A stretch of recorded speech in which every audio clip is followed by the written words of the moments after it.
Este es El Mundo del Derecho y el Derecho en el Mundo, un programa de análisis, comentarios y discusiones sobre temas de actualidad tratados desde una perspectiva jurídica. Y ahora con ustedes, el doctor Carlos Gabuardi. Bienvenidos a su programa El Mundo del Derecho y el Derecho en el Mundo.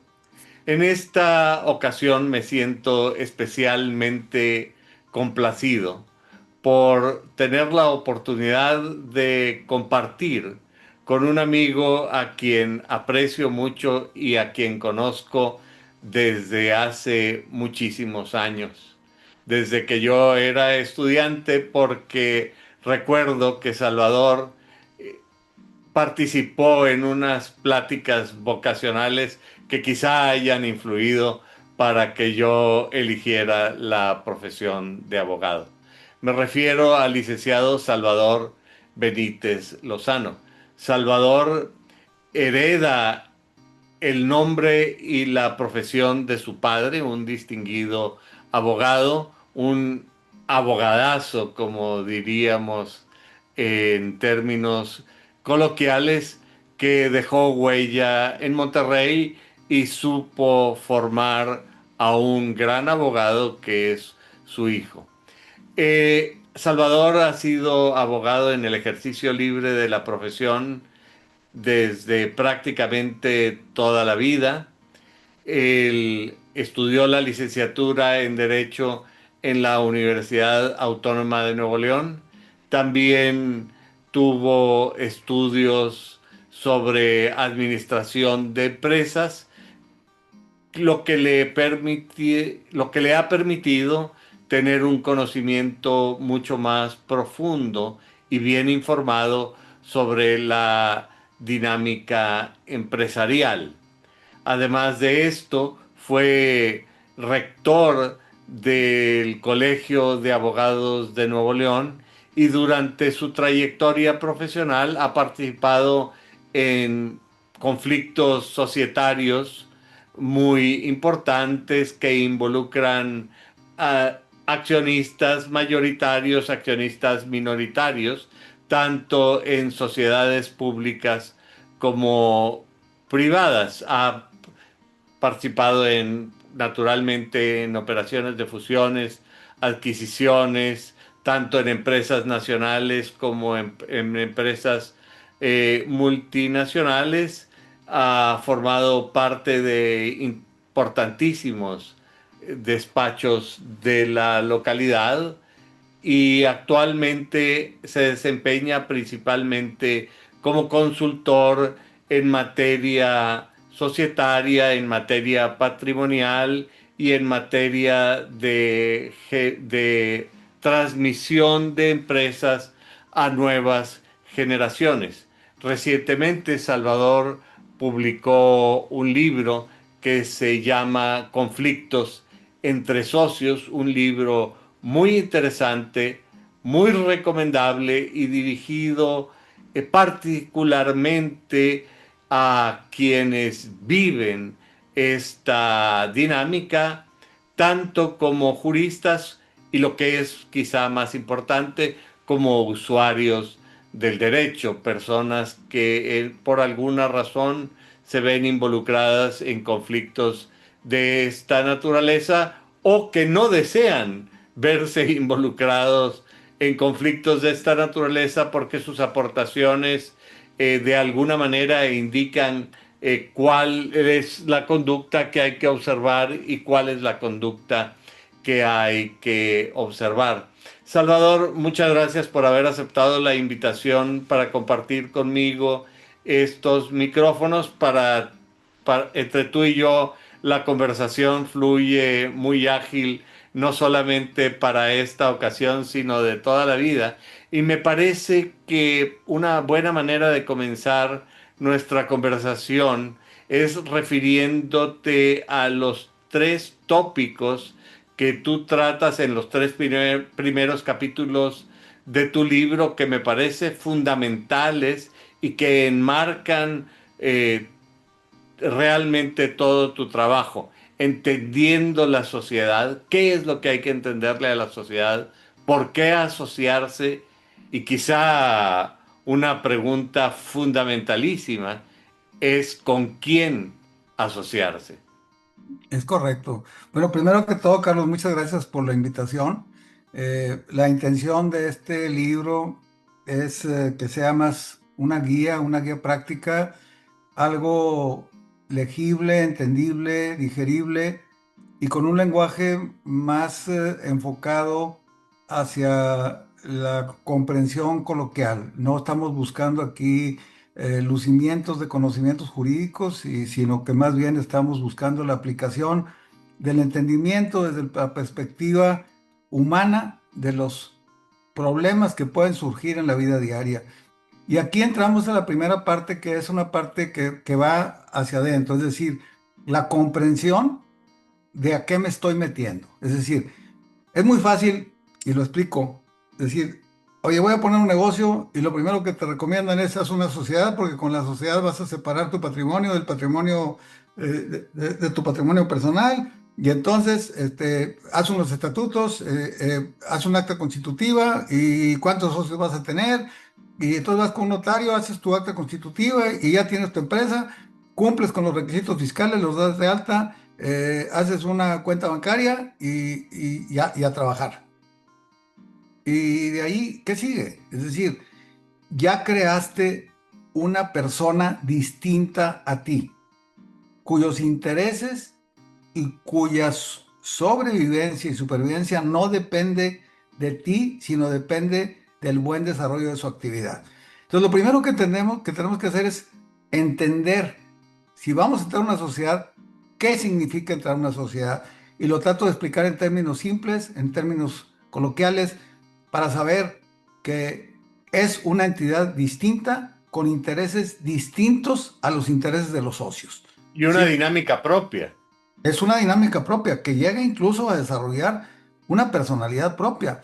Nosotros, coloquialmente, o si lo vemos desde el punto de vista así abstracto, hay empresas que les atribuimos eh, virtudes o les atribuimos vicios como Claro. empresas. Es decir, en la vida diaria son personas. Entonces, ¿cómo desarrollas la personalidad de una empresa? La vas a desarrollar en base a un esquema y un sistema de institucionalización donde la empresa por sí misma llega a ser una persona distinta a sus socios, sin que eso signifique que no tenga un elemento humano que la dirige. Y ese es el que entonces empezamos a ver por qué te asocias, por qué entendiste lo que estás haciendo cuando te asocias, con quién te asocias, y es un análisis que tienes que hacer previo a la constitución de la sociedad. Tienes que platicarlo, tienes que verlo, tienes que entenderlo e ir un poco más allá de ir a firmar un documento con un notario público. Es realmente cuáles son mis fines de corto, mediano y largo plazo cuando voy a iniciar una aventura social. Y esa es la primera parte donde trato de explicar si te asocias. Ahora, entendamos que tú puedes llegar a ser socio por voluntad o por accidente. ¿Qué Claro. pasa? ¿Heredas acciones? ¿O qué pasa si te pagan con acciones? Entonces, hay que analizar también en el momento en que te vas a asociar, por qué estás ahí y qué buscas cuando estás ahí. O sea, hacer tu propio análisis para que de ahí puedas derivar todo lo demás. Entonces, la primera parte se dedica a entender un poquito del por qué y con quién me estoy asociando y qué estoy haciendo cuando creo una sociedad. Es muy interesante esto que tú mencionas. En ocasiones uno elige asociarse y en ocasiones uno se convierte en socio por accidente. Inclusive pienso a veces hasta por cuestiones familiares, una relación política que tú no habías programado te involucra en actividades de este tipo. Sin embargo, es muy importante esto que tú mencionas, de que no se trata nada más de ir al notario a constituir una sociedad, aunque sea un requisito indispensable y aunque sea muy importante elegir quién va a ser el notario. Pero hay una serie de cuestiones, comenzando quizá con la elección de tipo social, quiénes van a ser tus socios, cuáles van a ser los derechos. Y normalmente la gente dice, no, constitúyeme una SAPI. Te llegan con la respuesta y esa puede no ser la mejor solución. ¿Cómo abordas tú este problema? Mira, el tema es que muchas veces primero llegamos con la respuesta en lugar de llegar con la pregunta. O sea, la pregunta es ¿qué quiero hacer? La SAPI es una sociedad que tiene un elemento particular que es promotora de inversión. Y al hablar de una sociedad promotora de inversión, la finalidad es que puedas tener socios temporales que eventualmente te puedan ayudar en proyectos particulares. En la Claro, SAP, particularmente, los que tienen algún interés son los fondos, principalmente los fondos de inversión que buscan entradas y salidas en el corto y mediano plazo con ciertos rendimientos.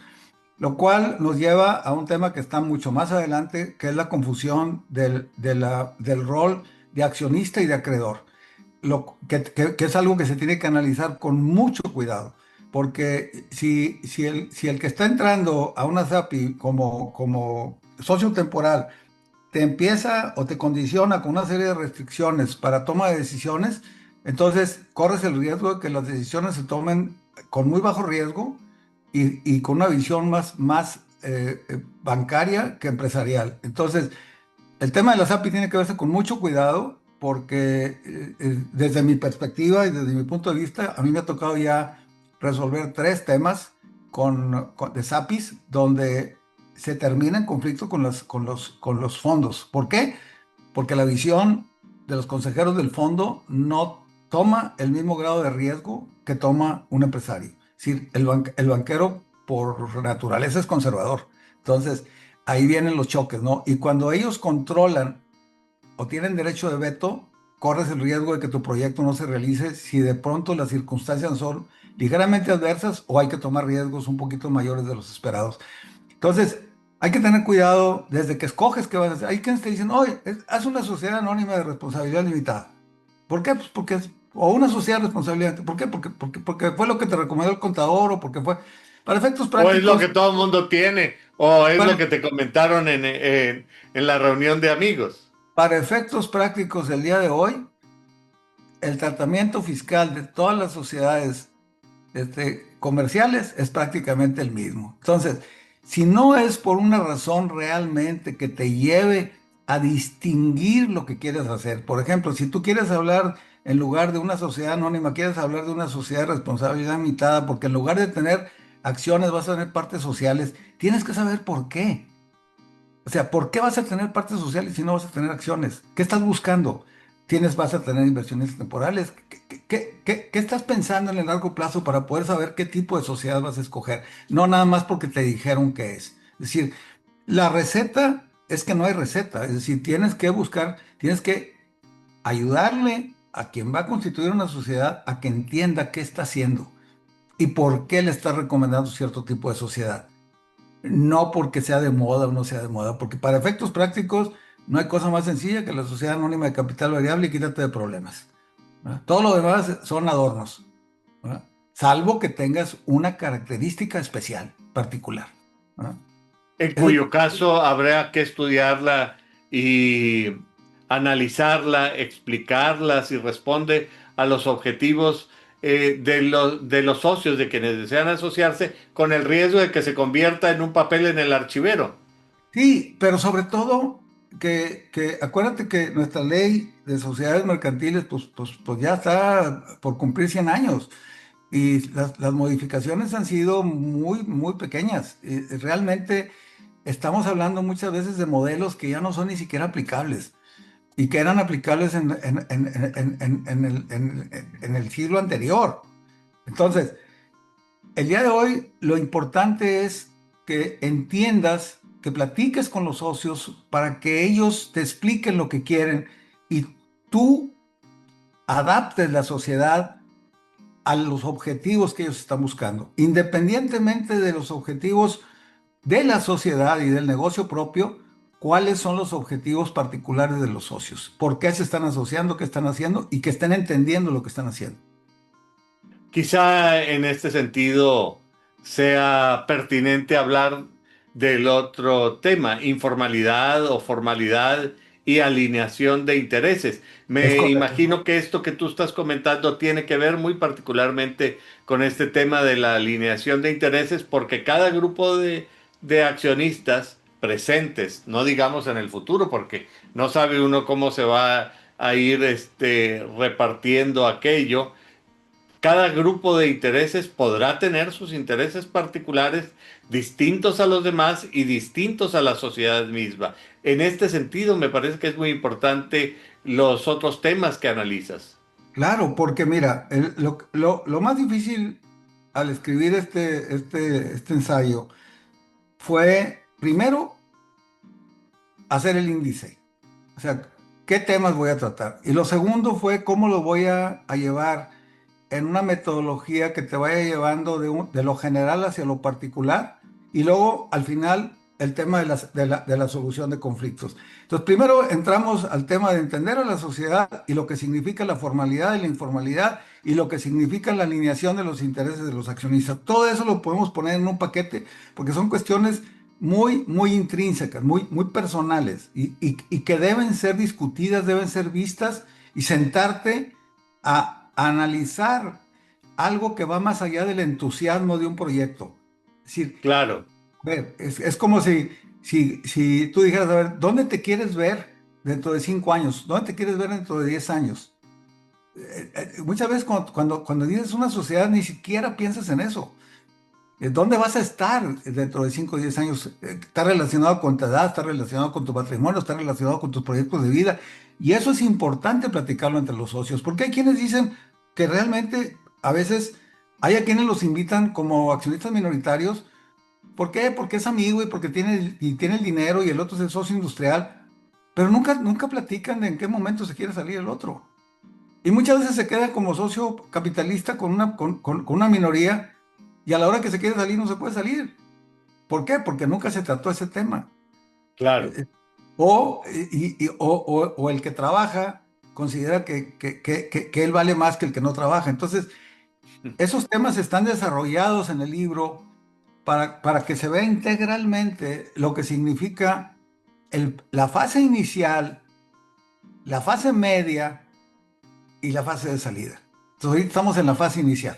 Ujú. Y yo creo que el momento justamente del entusiasmo, del origen del negocio, es el momento para conversar todos estos temas difíciles, porque es ya en medio del conflicto será más complicado tratar temas espinosos, pero antes de esto, eh, de pronto cada uno de los que participan en la sociedad se sienten dueños y creen que pueden entrar hasta la cocina de la empresa y decir, y a veces hay partes relacionadas y los hijos y los primos y todo el mundo llega y le dice a la señorita de la caja que, o le quiere decir a la señorita de la caja que le dé dinero y que le dé participación y que le preste el carro y que va a usar la maquinaria y el equipo.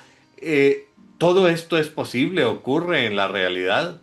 Mira, ocurre en la realidad y es el pan de cada día en la parte de la informalidad. Sí, y por eso hago la distinción entre la formalidad y la informalidad. Es fundamental, es estructural la formalidad. Si tú no tienes formalidad, es muy difícil que una sociedad se desarrolle sanamente. ¿Por qué? Porque es tan sencillo como que son los cimientos, son las bases. Lo menciono en el libro. ¿Cuántas sociedades hay que ni siquiera emiten los títulos? Ni siquiera Claro, llegan al grado de emitir títulos. Hay sociedades que nos encontramos a veces que tienen 10 o 12 años de no celebrar asambleas de accionistas. Simplemente no han celebrado asambleas de accionistas, y son empresas que a veces valen cientos de millones de pesos, ¿eh? sí. Pero Y además de esto, a veces empresas que ya trascendieron a los fundadores, llevan hasta en la cuarta, quinta generación. ¿Sí? Y entonces no existe la disciplina de seguir el aspecto formal para poder generar situaciones de un trato igualitario hacia los socios. Vamos a distinguir la parte de la responsabilidad de dirigir de la parte patrimonial. La responsabilidad de dirigir implica trabajo y merece una retribución, pero es diferente a la retribución que tú tienes por ser accionista, es decir, la rentabilidad de tu empresa. Entonces, dentro de ese todo, tienes que distinguir las funciones de dirección de las funciones patrimoniales, estrictamente, y que cada quien tenga su merecida retribución. Pero muchas veces se confunde la dirección de la empresa con derechos especiales. Entonces, el que dirige la empresa siente que la empresa se hace grande o se enriquece gracias a él o gracias a ella. ¿Me explico? Y desprecia el esfuerzo del capital, que es algo que no hubiera funcionado si no hubiera existido ese capital. Y si no te acostumbras desde un inicio a distinguir lo que significa la parte de dirección de la parte de patrimonial, naturalmente se va a dar un conflicto en el corto o mediano plazo. Y en este sentido, háblame de los conflictos. El conflicto parece ser un tema en sí mismo. ¿Qué es el conflicto? ¿Cómo surge? Y eventualmente, ¿cuáles pueden ser las aristas e implicaciones para la empresa, para los socios? Sí, Me mira, parece un tema muy importante.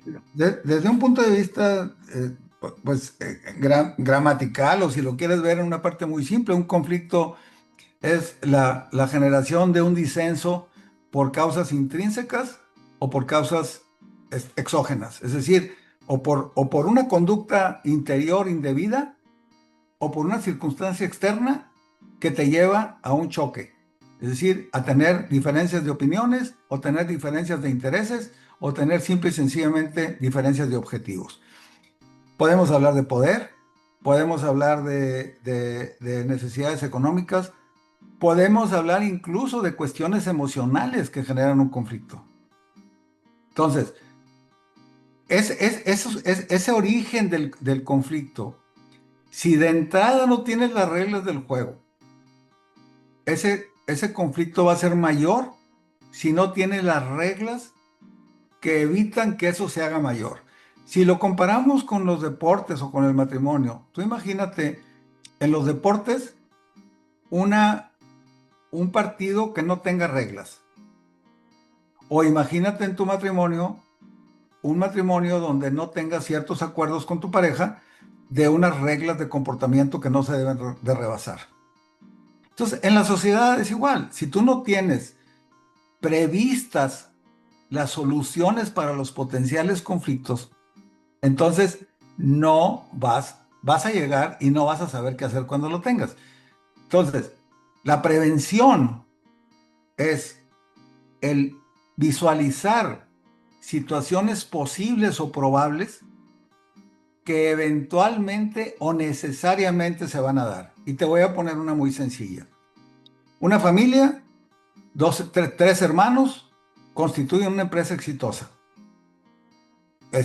Ellos funcionan perfecto, ya saben que uno está en producción, otro está en finanzas, el otro es el consejero, y ellos funcionan muy bien. Pero ¿qué va a suceder en el momento, y cada quien tiene un 33%? ¿Qué va a suceder en el momento en que el primero de ellos falte? Si no te tienen reglas, el primero, si tiene 4 hijos, ese 33 ya se dividió entre 4. Claro. Y los hijos no van a pensar necesariamente igual que los tíos. Y no sabes si esos hijos van a llegar en forma unida o van a llegar en forma separada cada quien.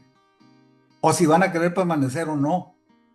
Entonces, si tú no tienes las reglas para esa siguiente generación, entonces tarde o temprano va a haber un conflicto. Y lo hemos visto en pequeñas y en grandes escalas en las empresas en Nuevo León. Cuando viene la segunda o la tercera generación, eventualmente empieza la lucha de poder. Y si no tienes previsto cuáles son las reglas del juego para que esa empresa tenga un esquema de crecimiento, ya sea familiar o institucional, tarde o temprano vas a tener conflictos. Ahora, no quiere decir que no se vayan a resolver. A veces se resuelven porque entra un mediador, a veces se resuelven porque hay un familiar que logra la mediación, pero a veces no. Y hemos visto en Nuevo León y en México y en diversos lugares grandes enfrentamientos entre accionistas por la lucha de poder o por un eventual tema sucesorio o por simple y sencillamente por cuestiones de orden emocional.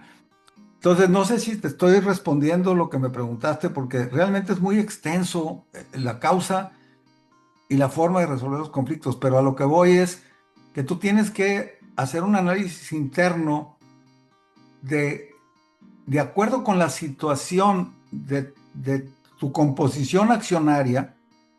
Los accionistas que tienen el control tienen que pensar tanto en el esquema sucesorio como pensar en sus accionistas minoritarios, ¿no? Para que haya acomodos que sean económicamente satisfactorios para todos. Yo creo que no solamente me respondiste lo que te preguntaba, sino que además me lo respondiste muy bien. Como que la diversidad de conflictos que se pueden presentar son tan distintos como los seres humanos y como los intereses que están en juego. Y es por eso que es tan importante volver al origen, las preguntas fundamentales que tú planteas en tu obra. Es decir, ¿por qué me voy a asociar? ¿Qué es lo que estoy buscando al asociarme? ¿Con quién me estoy asociando? Si aquí hay una predominancia de intereses capitalistas y monetarios, o lo que yo quiero es conservar el interés de la familia y que el negocio permanezca como un negocio familiar. Contemplo la posibilidad de venderlo en un futuro. Quiero que mis hijos se hagan cargo de la fábrica o del negocio como yo me he hecho, o pienso profesionalizarlo. Me parece que estas todas son causas de conflictos, entre otras muchísimas que se pueden presentar.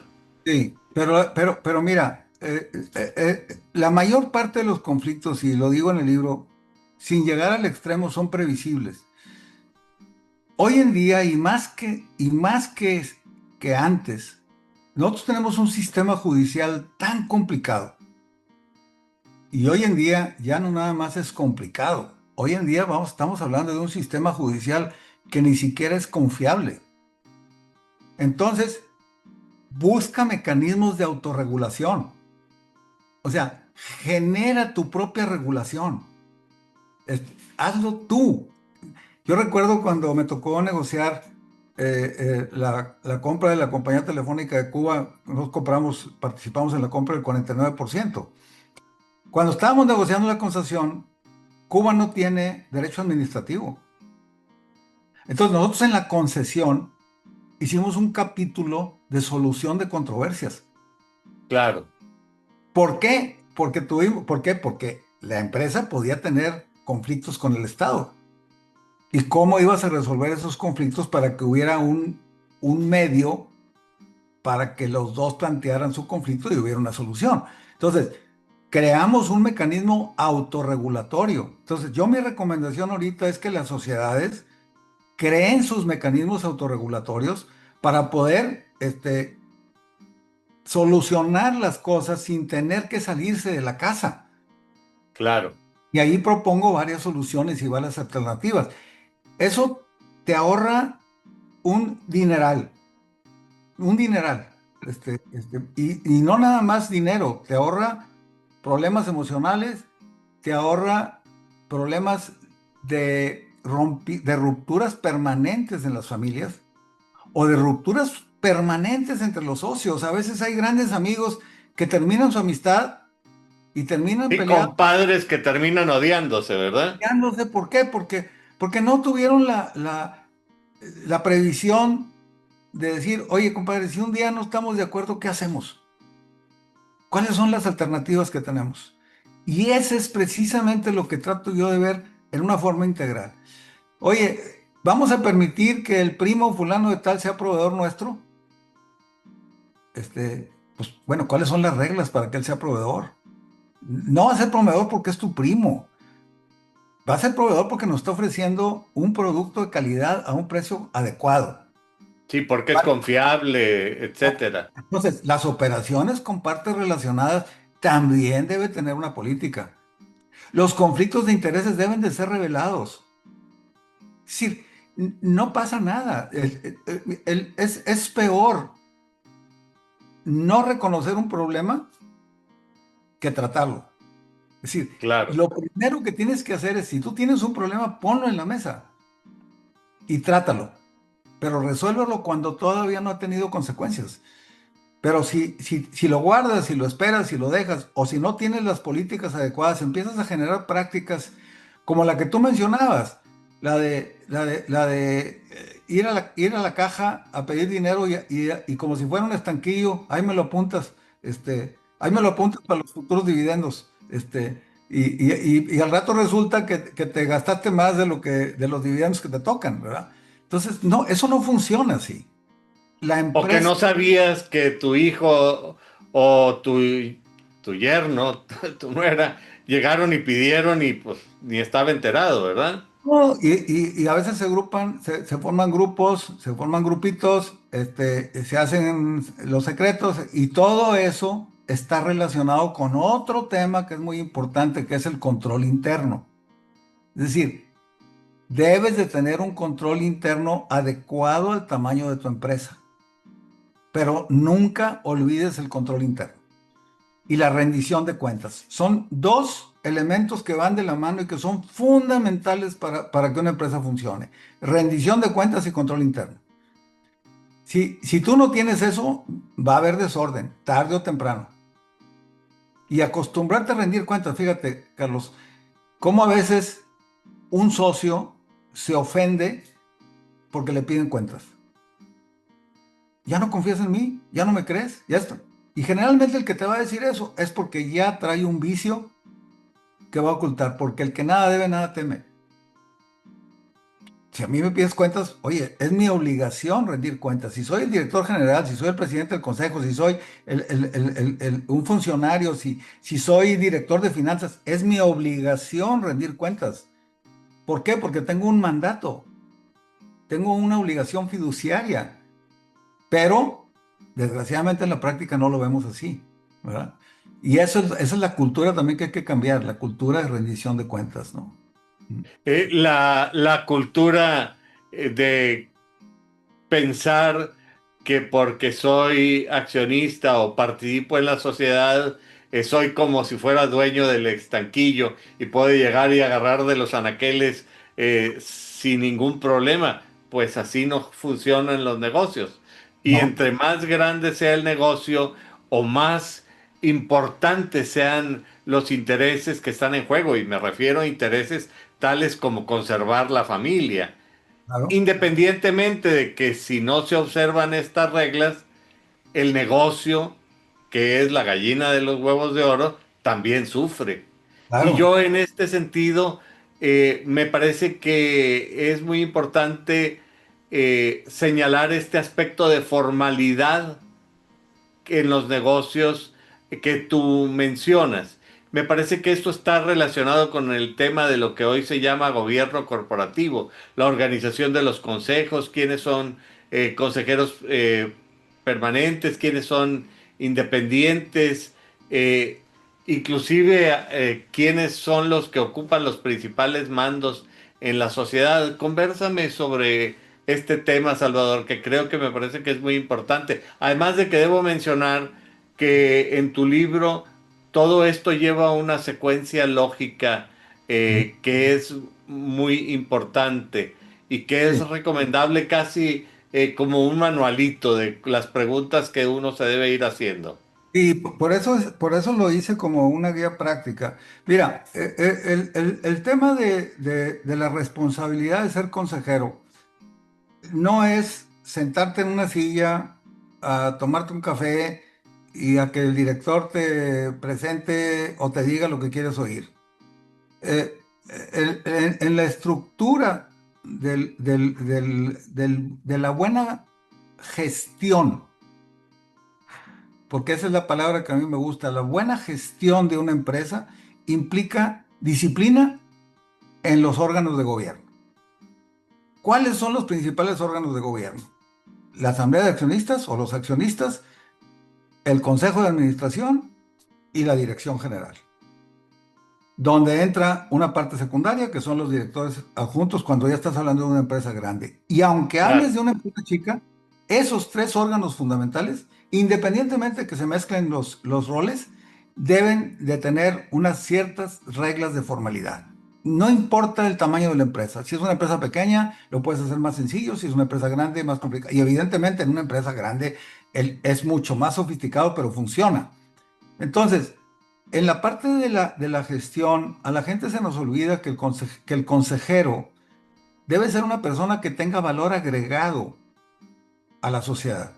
Es decir, una persona que va a un consejo de administración a sentarse, a escuchar lo que dice el director y a votar a favor porque pues recibe un sueldo o recibe un centenario o recibe X, no es una persona que está cumpliendo con su función.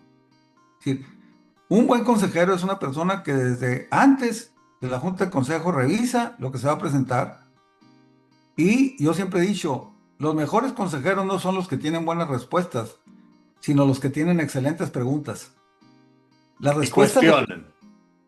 la respuesta la debe tener la administración o propuestas, unas propuestas para que la administración las considere y que puedan eventualmente darle valor agregado a la participación del Consejo de Administración, porque el Consejo tiene una parte que es informativa, otra parte que es de análisis y otra parte que es de planeación, ¿verdad? O sea, tienes que manejar los tres conceptos, ¿verdad? Y entonces de ahí viene la temática de la rendición de cuentas.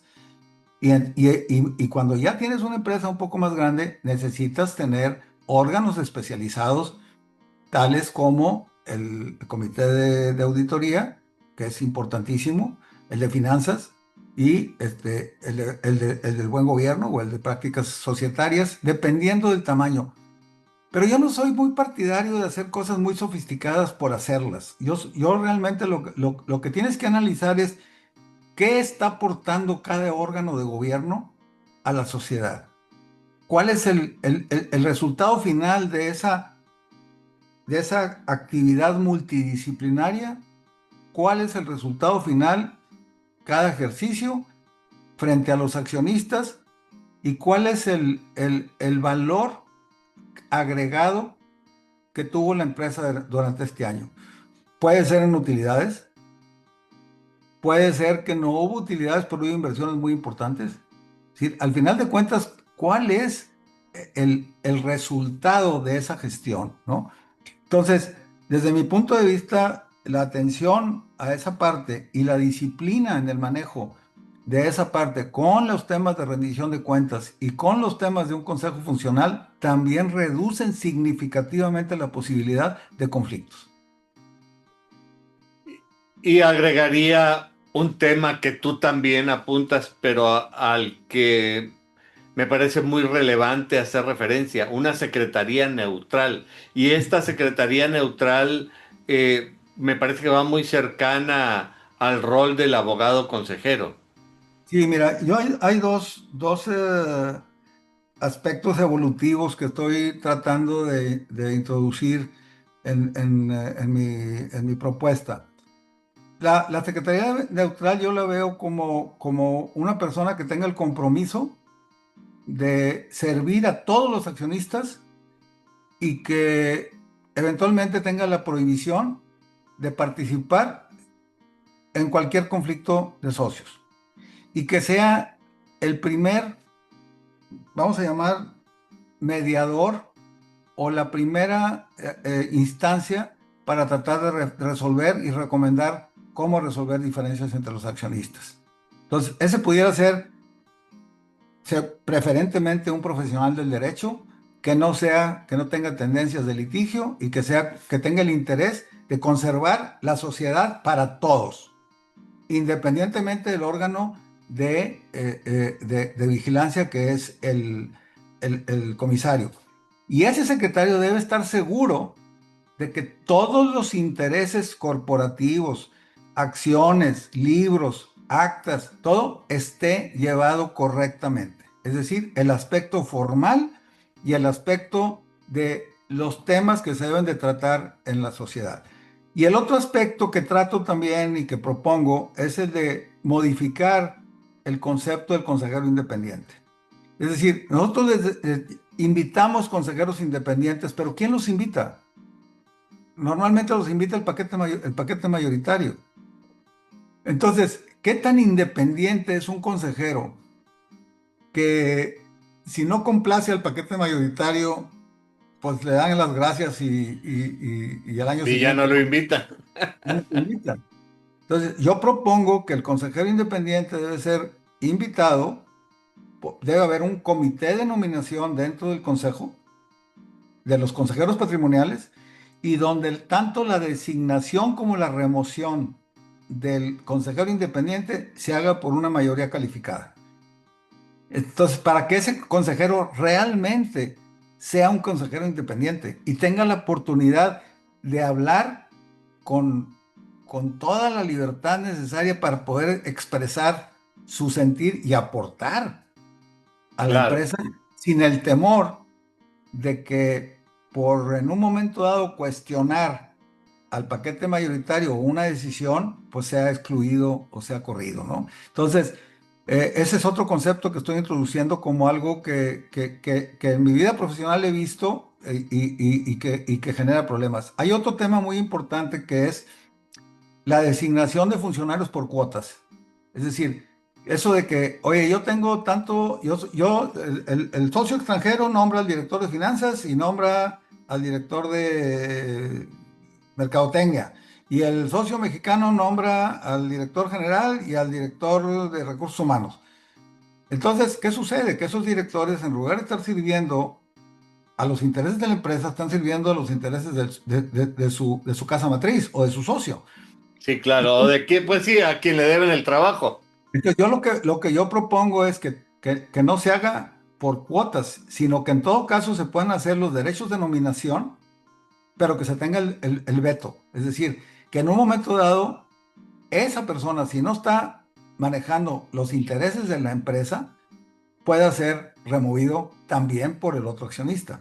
Entonces, eso también te evitaría muchos conflictos y te obliga al funcionario a que ponga los intereses de la sociedad por encima de los intereses de los accionistas. Que eso es lo importante.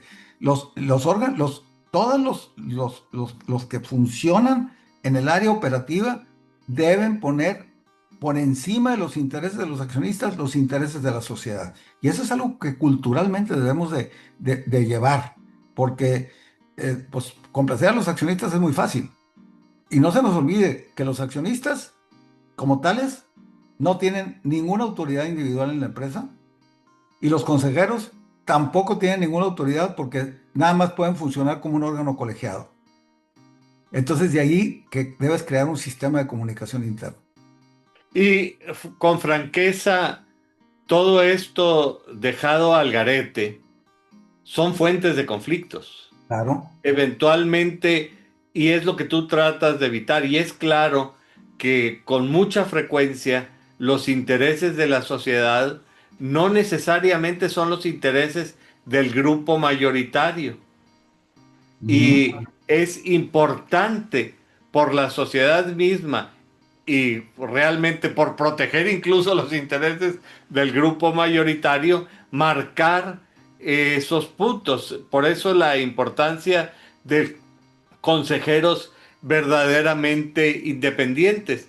Pero tú marcas claramente ya lo anticipaste en otra de tus intervenciones, pero lo tratas a profundidad en algunos de los capítulos, la polarización y grupos de poder y esta dualidad que con frecuencia se puede dar de ser accionista y acreedor de la empresa. Platícame un poquito más sobre esto, tal como lo desarrollas en el libro y de dónde viene tu inspiración. Mira, viene de la práctica. Mira, todo este libro no es otra cosa más que llevar a un lenguaje eh, más simple, no jurídico, situaciones que me ha tocado vivir. Vamos a suponer que en un momento dado la empresa necesita capital y tú dices, ok, yo no le voy a poner capital, pero le voy a prestar a la empresa. Entonces, ya tomaste una doble cachucha, ya eres acreedor de la empresa y a su vez eres accionista. En un momento dado eso te puede ser útil para buscar el control. Entonces tú puedes empezar a buscar la manera de que la empresa se estrese un poquito más como accionista para que no pueda pagar esa deuda y se vean en la obligación de capitalizar y ahí puedas tomar el control. Entonces ahí ya hubo un conflicto entre la calidad de acreedor y la calidad de accionista. La otra es la que te digo que es muy común en las APIs. Cuando entran los fondos de inversión regularmente, por no decirte que siempre, piden una modificación de estatutos. Ellos dicen, ok, yo voy a entrar por 3 años, tú te obligas a darme una rentabilidad de tanto, dentro de 3 años yo te compro, pero yo voy a estar en el consejo de administración y además me vas a dar derechos de veto en tal y tal cosas. Entonces, cuando hay que tomar decisiones en un momento dado críticas, por ejemplo, pedir un crédito, apalancarte X, Y, Z, porque las circunstancias del mercado te lo exigen. Claro. Entonces, este dice, no, espérate, yo soy el acreedor número uno, ¿para qué endeudamos más a la empresa? Pero en ese momento a lo mejor es necesaria la deuda porque no hay fórmulas de capitalización, porque si recurrieron al fondo es precisamente porque buscaron una capitalización para un proyecto. Pero el proyecto no necesariamente va a ser tan exacto como se dijo, puede haber circunstancias que lo estresen. Y en ese momento hay que tomar decisiones empresariales, no decisiones bancarias. Y es donde puede venir ese choque, ¿no? Entonces, también, te digo, se pueden dar situaciones de muy diverso índole donde el ser acreedor de la empresa y ser accionista a la vez, por naturaleza, te crea un problema. Mira, a mí me tocó un caso, por ejemplo, en el que un banco llegó un momento en que se mete al consejo de administración. Y entonces al consejero del banco le dan derecho de veto. Entonces, ¿qué sucede? Que cuando ciertas decisiones que se debieron tomar fueron vetadas por ese consejero, entonces la sociedad le puede exigir responsabilidad al banco porque no se tomaron decisiones que se debieron haber tomado por el veto que ejerció. Entonces ya armaste un galimatías legal ahí que no se va a acabar nunca. Pues mi sugerencia es, por ejemplo, que si un banco en un momento dado interviene a una empresa o es necesario que tenga a un consejero, ese consejero esté ahí, pero más con voz, pero no con voto. ¿Para qué? Para que no te involucres en una responsabilidad como pudiera ser el tomar decisiones y que en todo caso establezca los parámetros bajo los cuales esa quita o esa espera o eso X que hayas acordado con ellos pueda ser, se pueda terminar. Entonces, ese consejero es la persona que va a poder decir si efectivamente se están cumpliendo los objetivos para salvar a la empresa en una forma no necesariamente de concurso mercantil, pero que permiten que el banco de primera línea conozca la situación real de la empresa. Entonces, Que en un momento determinado me parece que es muy claro lo que tú estás diciendo. El consejero independiente o el consejero nombrado por por un grupo de inversionistas contingentes, tangenciales en un momento determinado, pues por un lado puede ser un profesionista libre, pero además también asume la responsabilidad de miembro del Consejo de Administración, una responsabilidad que trasciende con respecto a la sociedad y con respecto a otros acreedores y con respecto al público en general. Y la buena marcha de la empresa es parte de su responsabilidad. Entorpecerla y puede implicar responsabilidades como tú bien lo indicas. Pero hay algunos casos muy particulares en donde un negocio es el alma, la vida, el patrimonio y el sostén de una familia. Y hoy en día se habla mucho de los protocolos familiares. Cuéntame, ¿qué es un protocolo familiar? ¿Cuál es su relación con la sociedad misma? ¿Qué aspectos debe regir? Y si hay algo que debe ir antes del protocolo y después. Mira, aquí es posible que vaya a tocar algunas fibras y sensibilidades de personas que manejan ese tipo de cuestiones. El tema del protocolo familiar se ha manejado más desde una perspectiva de gobierno corporativo y administrativo que bajo una perspectiva jurídica. El protocolo familiar es un documento que establece una serie de reglas que eventualmente se deben seguir por lineamientos de carácter moral en lugar de lineamientos de carácter jurídico. Entonces, se habla de todo lo que es el deber ser y se establece ese protocolo y ese protocolo se va a seguir mientras el patriarca o el matriarca o la matriarca estén vivos. Pero si ese protocolo familiar no lo llevas a un convenio de accionistas o no lo llevas a los estatutos, no tiene fuerza legal. Entonces, no es más que un documento de buenos deseos que se va a perder en el momento en que uno de los firmantes rompa las reglas. Claro, Para eso, es ese gran trabajo, y aquí sí debo hablar positivamente, el gran trabajo de lograr un protocolo familiar debe ser traducido en reglas estatutarias o en un convenio de accionistas que haga mandatorio ese protocolo.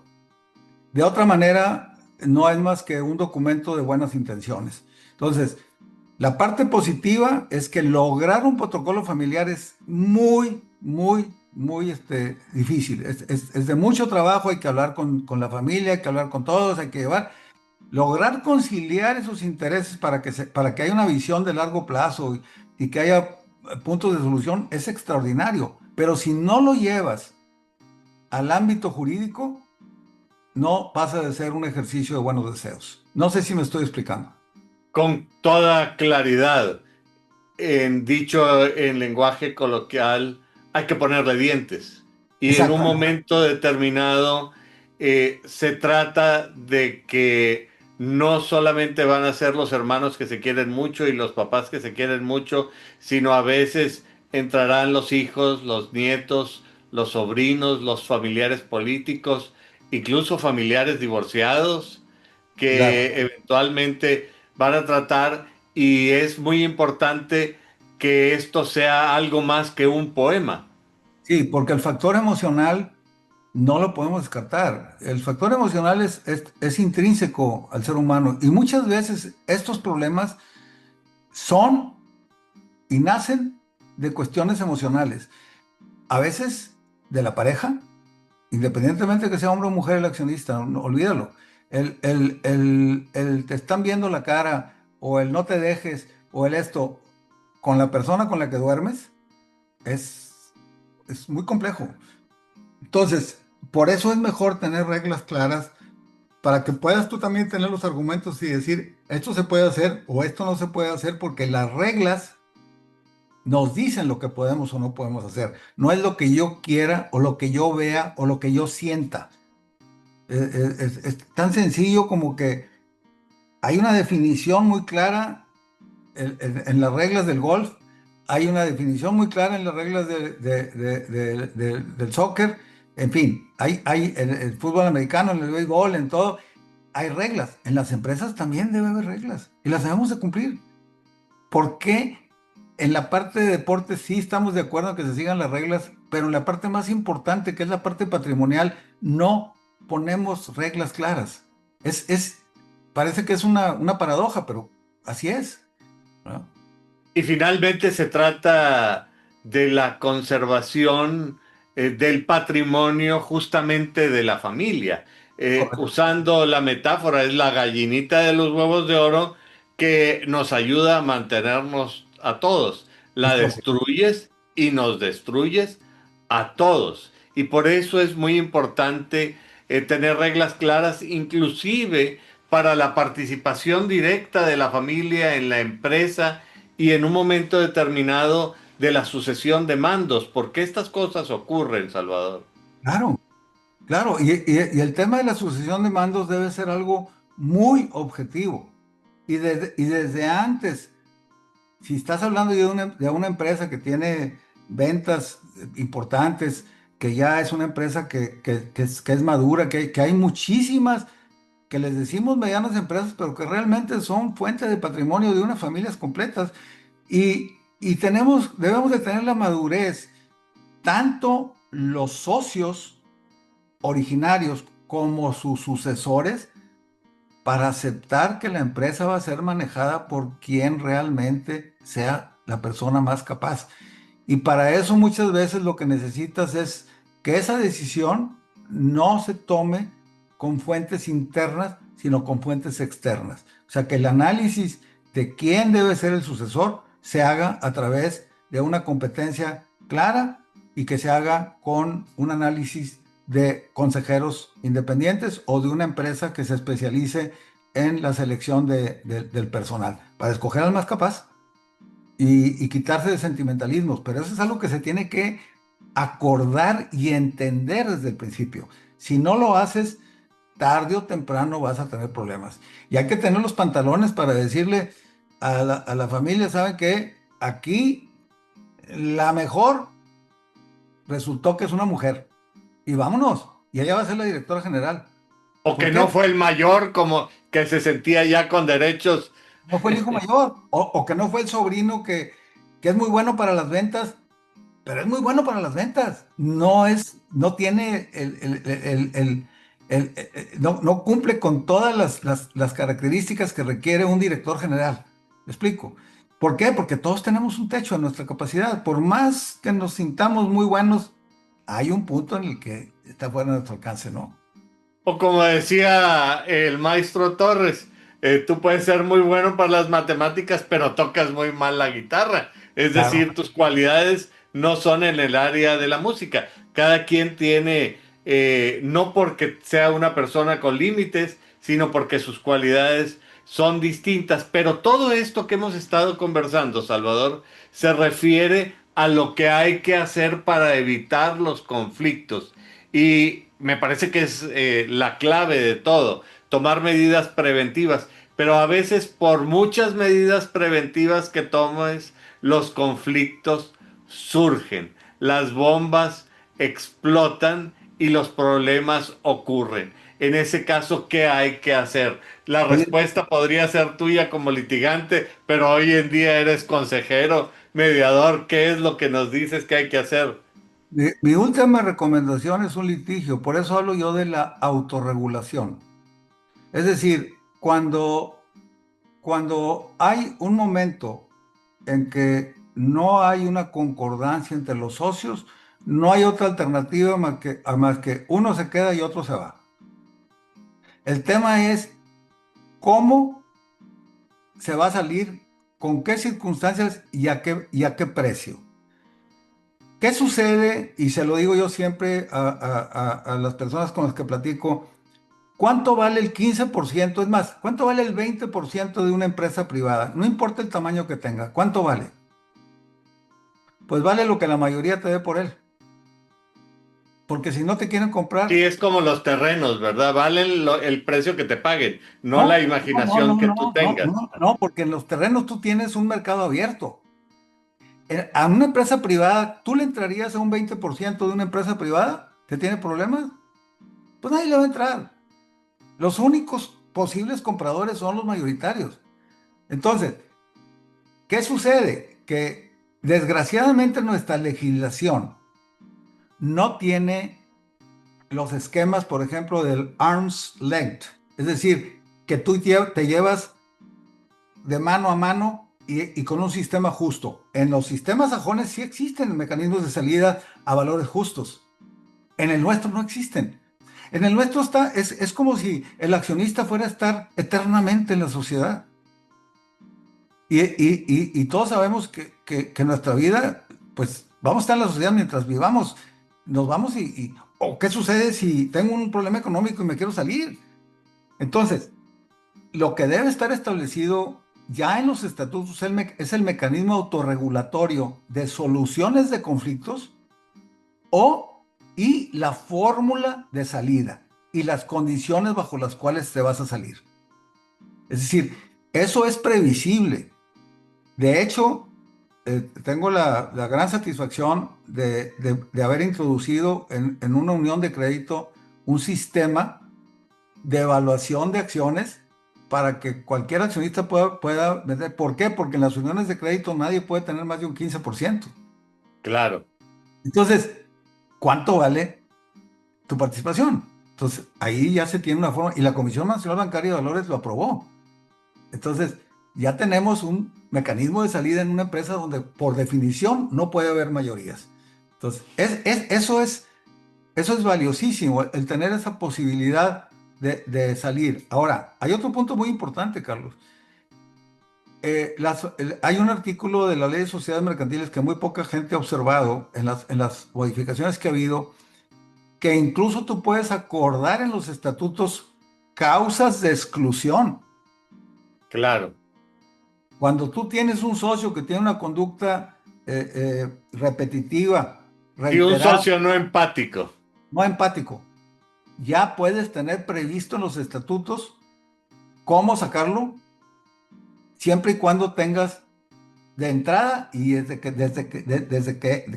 aprobado o desde que entras, cuáles son las reglas por las cuales tú puedes ser excluido de una sociedad. Entonces tú no te puedes oponer a la existencia de esas reglas. ¿Por qué? Porque ya están en la sociedad desde que tú entraste al contrato social. Fíjate qué interesante es. En la materia de derecho, ya hablando un poquito más como abogados, eh, la sociedad mercantil es un contrato. Claro. ¿Y por qué no hay causas de rescisión de ese contrato para un socio que pueda reclamar que no se están cumpliendo con todas las formalidades que exige la ley? O sea, no se ha hecho todavía el experimento de decir, oye, voy a rescindir mi contrato de sociedad. ¿Por qué? Porque los socios mayoritarios o porque los socios no están cumpliendo con sus obligaciones. Es una pregunta que la pongo al aire y la pongo para los estudiosos del derecho. Es un tema muy interesante que siempre me he cuestionado yo sobre la posibilidad de poder exigir la rescisión de un contrato de sociedad. ¿Por qué? Porque parece que es más fácil hoy en día divorciarte que salirte de una sociedad. No parece, es. Es decir, tú no te puedes salir de una sociedad. Ahora, nuestra ley es tan obsoleta que tu derecho de retiro es a valor contable. Entonces tú puedes estar durante años creando patrimonio y dándole valor a la empresa y dándole valor con una serie de activos intangibles, donde cualquier sistema de evaluación moderno te va a decir que tu empresa vale 4 o 5 veces más que su valor contable. Bueno, no voy a decir tanto, perdóname, 2 o 3 veces más que su valor contable. Y, y la ley te dice, tú te puedes retirar a valor contable. Entonces, ¿qué te conviene más? Te conviene más convertirte en un socio incómodo para tratar de obtener lo más que puedas. ¿Por qué no prever desde antes un mecanismo justo de salida? Lo cual te va a evitar muchos problemas. ¿Qué sucede cuando hay un cambio generacional? Habrá quienes se quieran quedar en la empresa y habrá quienes no. Y habrá quienes digan, oye, yo quiero vender mi participación, yo me quiero salir, yo me quiero dedicar a otra cosa. Yo nací músico, yo no quiero ser empresario. La otra, tener, por ejemplo, políticas definidas de reparto de dividendos. Es decir, oye, la empresa va a repartir cuando menos un 25% de las utilidades, salvo acuerdo de más de un 75% o de un X porcentaje. Eso ya te permite quedarte en la sociedad por razones patrimoniales. Pero ¿qué pasa si no te quieren dar dividendos? ¿De qué te sirve estar ahí? Claro. Están trabajando con tu dinero. Ah, no, vamos a dedicarnos al crecimiento. Y cero dividendos y la empresa creciendo, creciendo, creciendo y están jalando con tu dinero. Sí, Entonces, y yo soy músico y me gusta la literatura, pero también me gusta el dinero que me da la empresa. Yo quiero asegurar que la empresa me dé dinero y eso también hay que preverlo. entonces, de esa forma yo no voy a ser un accionista conflictivo, porque también va a ser para mí una fuente de ingresos. Y voy a entender que cuando hay, recibo y cuando no hay, me tengo que esperar. Entonces, todo ese tipo de cosas, Carlos, son cosas que se deben de platicar, que se deben de hablar y en la medida de lo previsible, sin llegar así a la sofisticación y mucho menos, generar unas reglas apropiadas para el tamaño de la empresa. Yo creo que tu libro concluye de una manera tan clara como empieza, enfatizando la necesidad de prácticas societarias sanas y la protección de los derechos de los socios. Y parafraseas un, un dicho muy importante y tú dices cuentas claras, sociedades largas. Yo agregaría sociedades largas, estables y duraderas. Es A correcto. mí me parece que los temas que hemos conversado son muy interesantes y aunque hemos tratado sobre muchos aspectos de la vida de la sociedad, realmente son muchos más los que quedan pendientes, Salvador. Y a mí me gustaría invitarte para que nos reunamos periódicamente para tratar estos temas que me parece que son muy relevantes porque realmente la complejidad de los negocios y de las relaciones de las familias que hacen empresa requieren de soluciones con franqueza a veces muy sofisticadas, muy complejas y muy bien pensadas. Y el libro que tú escribiste es una pauta fundamental para quien quiera estar involucrado en este tipo de actividades. Pero al vernos en la necesidad de concluir nuestro programa del día de hoy, a mí me gustaría invitarte para que antes de cerrar el programa tú pudieras dirigir un mensaje claro, contundente y significativo para el público que semana a semana nos hace el favor de acompañarnos en este programa. Pues mira, Carlos, primero que todo, muchas gracias por tu invitación. Cuando yo presenté el libro, te comentaba que utilicé una metáfora del filósofo que iba caminando por el mar, a la orilla del mar, y vio a un niño regresando estrellas de mar al mar. Había muchas afuera porque pues una marejada las había arrojado fuera. Cuando le pregunta al niño, ¿qué estás haciendo? Dijo, pues estoy salvando las estrellas del mar, ¿no? Y el filósofo le dijo, oye, pero pues tú sabes que es imposible. Dijo, sí, pero las que salve sí fue posible, ¿no? Entonces yo le agregué algo más y digo, y además lo invitó a que se pusiera a salvar estrellas de mar junto con él. Eso nos llega a tres cuestiones que para mí son muy valiosas. Una es que siempre vamos a aprender de los demás. Número dos es que el problema que tengas, por más grande que sea, si puedes resolver una parte de él, resuélvela. No te quedes viendo y digas, ah, no se puede resolver y entonces pues no haces nada porque no se puede resolver todo. Y la tercera es que si muchos nos unimos a resolver un problema, lo vamos a lograr. En una empresa donde hay muchas actividades interdisciplinarias, si en lugar de ver nuestros intereses, vemos los intereses de la empresa, podemos lograr que esa empresa sea grande.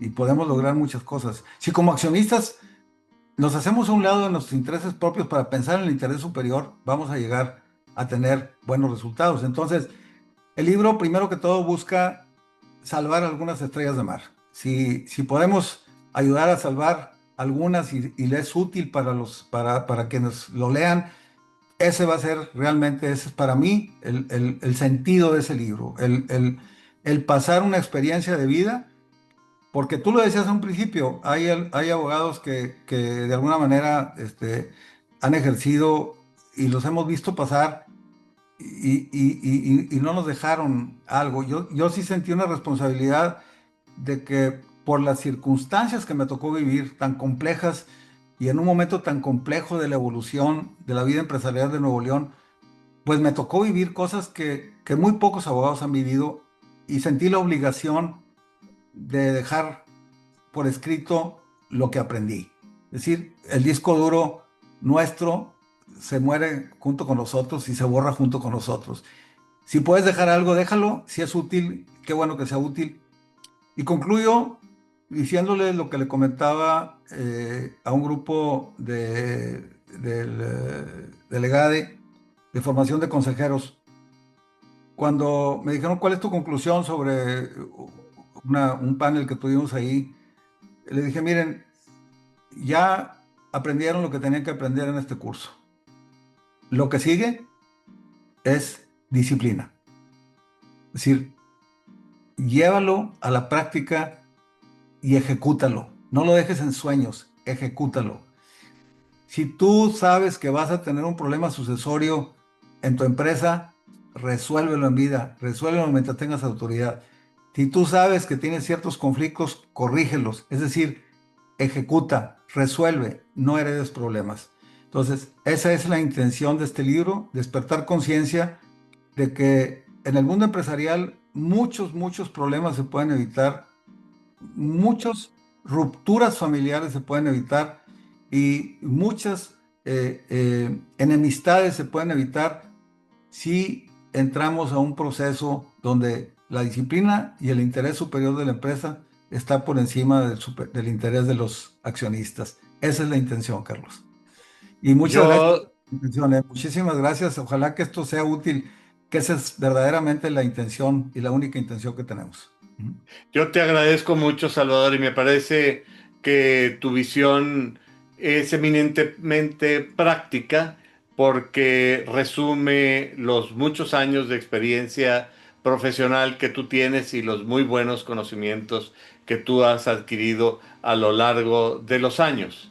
Y al público que semana a semana nos hace el favor de acompañarnos en este programa, les recuerdo que su opinión es muy importante para nosotros y que nos gustaría continuar tratando aquellos temas que resulten de su mayor interés. Los invito a darle un me gusta a este programa y a que se suscriban a este canal porque de esta manera el algoritmo de YouTube es como le puede dar mayor difusión a todas estas ideas y buenos consejos que hemos recibido en esta ocasión. Y sin más por el momento, me despido hasta la próxima semana. Muchas gracias, Salvador. Gracias a ti por la invitación y mucho éxito y mucha suerte. Hasta luego. Gracias.